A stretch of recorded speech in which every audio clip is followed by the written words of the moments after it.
Mas nós não temos, de maneira precisa e clara, a previsão, nem no texto constitucional, nem em textos infraconstitucionais, do chamado emprego em comissão. O cargo em comissão é aquilo que permite que, em função do elemento relação de confiança entre o dirigente da administração e aquele determinado trabalhador, seja provido aquele cargo.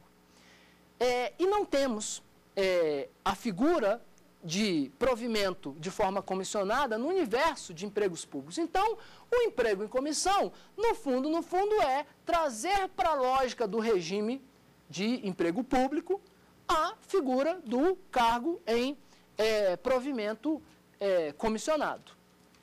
E a pergunta que se faz é, isso é constitucional? O Ministério Público do Trabalho vem promovendo inúmeras ações civis públicas no sentido de questionar a constitucionalidade do emprego em comissão. Não apenas questionar a constitucionalidade do emprego em comissão, como também o desvirtuamento do emprego em comissão, envolvendo situações que não seriam empregos para funções, para atividades de chefia, assessoramento e direção. Mas o que nos interessa aqui nesse momento, fundamentalmente, é refletirmos se o emprego em comissão é uma figura constitucionalmente passível de ser admitida ou não. E aí, naturalmente, temos duas teses. A tese que vai contrariar a constitucionalidade do emprego em comissão e a tese que vai referendar a constitucionalidade do emprego em comissão.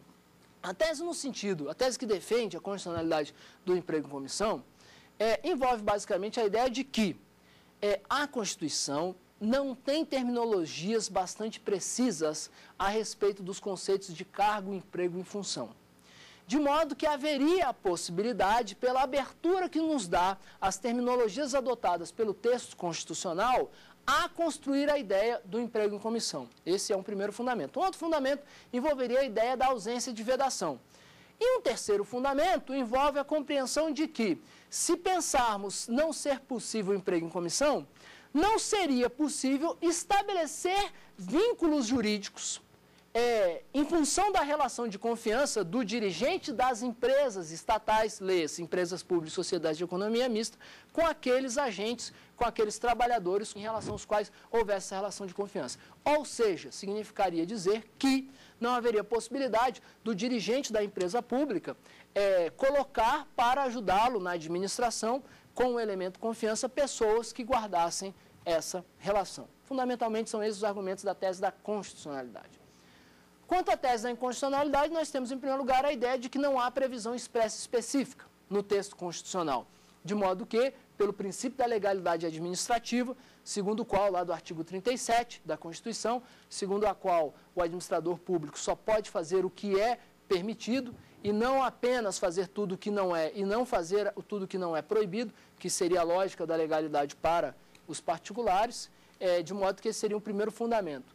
Um segundo fundamento envolve a ideia de que a limitação do emprego em comissão estaria compatível com o princípio da impessoalidade. Seria algo que colaboraria com o princípio da impessoalidade. E um último fundamento, com base lá na regra do artigo 61 da Constituição, envolve a ideia de que para a criação de empregos nas empresas públicas, sociedade e economia mista não haveria necessidade de lei. De modo que teríamos aí as portas abertas para a criação de empregos, admitindo o emprego em comissão, criação de empregos livres de contratação e descontratação, sem depender da anuência e dos custos políticos envolvidos na manifestação e na anuência do Poder Legislativo. Este debate sobre a constitucionalidade do emprego em comissão é um debate ainda muito embrionário. Este debate, o TST ainda não enfrentou esse debate, de modo que trata-se de um tema a exigir um pronunciamento jurisprudencial. Mas o TST tem enfrentado um outro debate, partindo da premissa da validade do emprego em comissão, que envolve os efeitos da sua ruptura. Ou seja, vamos imaginar que o emprego em comissão seja constitucional, partindo da premissa da validade do emprego em comissão. Até porque, se entendermos que o emprego em comissão não é constitucional, vamos cair na tese da súmula 363. Ou seja, teremos que reconhecer a nulidade do contrato de trabalho e todos aqueles efeitos sobre os quais conversamos aqui. Mas partindo da premissa de que o emprego em comissão é constitucional, uma outra questão fundamental que exige a nossa reflexão é quais são os efeitos da ruptura.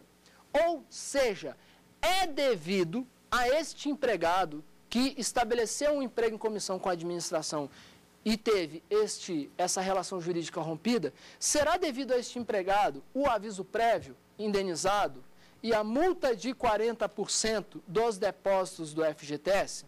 Muito bem.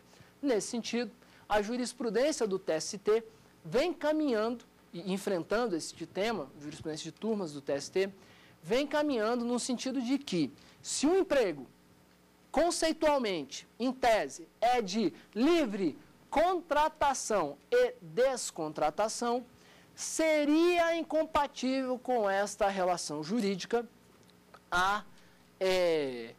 as verbas rescisórias típicas da dispensa imotivada, no caso, o aviso prévio e a multa de 40%. Com isso, terminamos essa primeira parte da nossa aula envolvendo o estabelecimento da relação de emprego no âmbito da administração pública. A partir de agora, iremos começar a tratar de institutos que dizem respeito ao desenvolvimento do contrato de trabalho gerador da tensão entre o direito administrativo e o direito do trabalho. Mas antes de avançar, eu vou fazer uma pausa para saber se os nossos amigos têm alguma pergunta a ser formulada em relação a tudo aquilo que tratamos até o momento.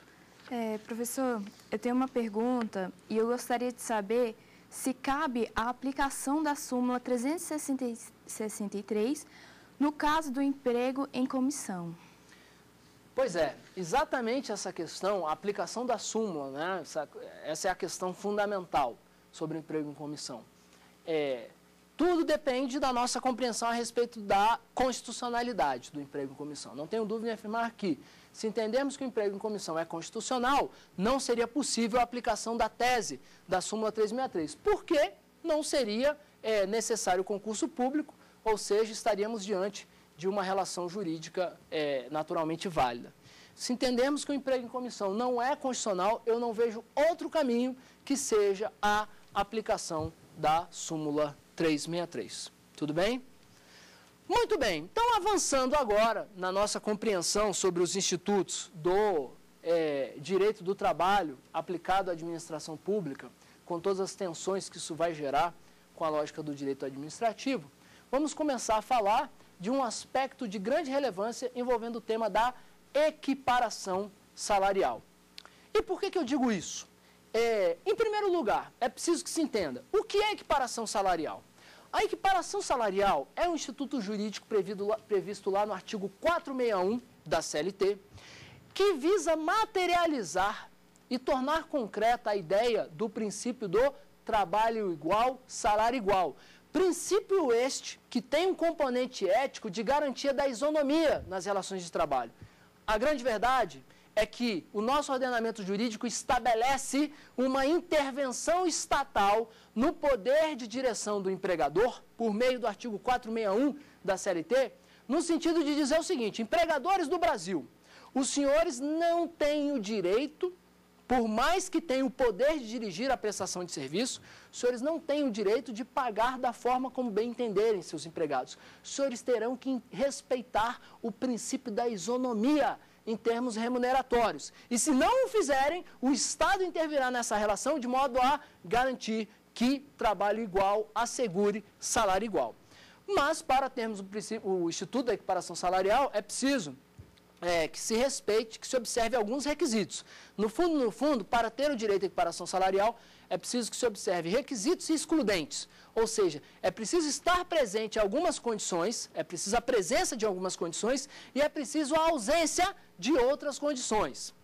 Quais são os requisitos da equiparação salarial assim definidos no artigo 461 da CLT? Primeiro, identidade funcional. E o conceito de identidade funcional corresponde ao conceito de mesmas atividades, assim construído pela súmula 6 do TST. A súmula 6 do TST, por meio da súmula 6, consolidou uma série de teses a respeito da aplicação do Instituto da Equiparação Salarial. Então, primeiro, identidade de função, identidade funcional, desenvolver minhas atividades. Segundo, trabalho de igual valor, e é o próprio artigo 461 que vai dizer o que é trabalho de igual valor, que significa mesma produtividade, um aspecto quantitativo, e mesma perfeição técnica, um aspecto qualitativo. Mesmo empregador, terceiro requisito, temos aí alguns debates que podem ser travados e não vamos trazer aqui sobre a questão do grupo econômico, mas o terceiro requisito seria o mesmo empregador, e o quarto seria mesma localidade.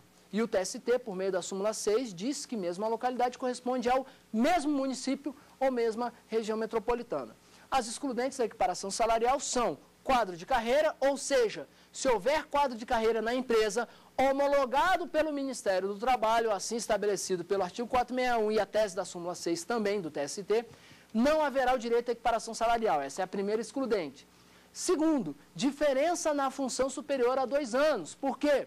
Porque o legislador considera que a diferença de tempo na função justifica, legitima o tratamento remuneratório diferenciado. E o terceiro excludente, a terceira excludente, seria o fato do paradigma, ou seja, daquele que ganha mais ter sido readaptado, ou seja, estar naquela situação de ganhar mais porque estava numa outra função, sofreu um acidente ou ficou doente e teve que ser adaptado numa nova. Muito bem, este é o cenário sobre a equiparação salarial. E a pergunta que precisamos fazer é a seguinte: cabe a equiparação salarial no âmbito da administração pública?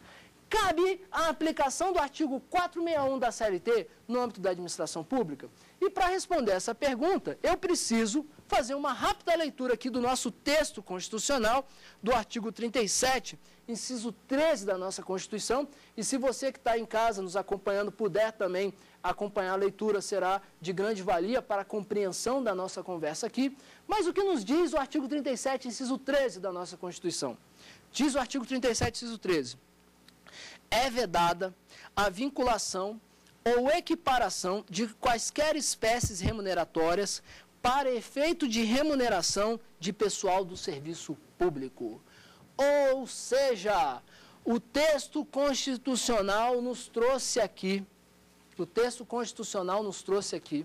uma regra limitando a equiparação salarial no âmbito da administração.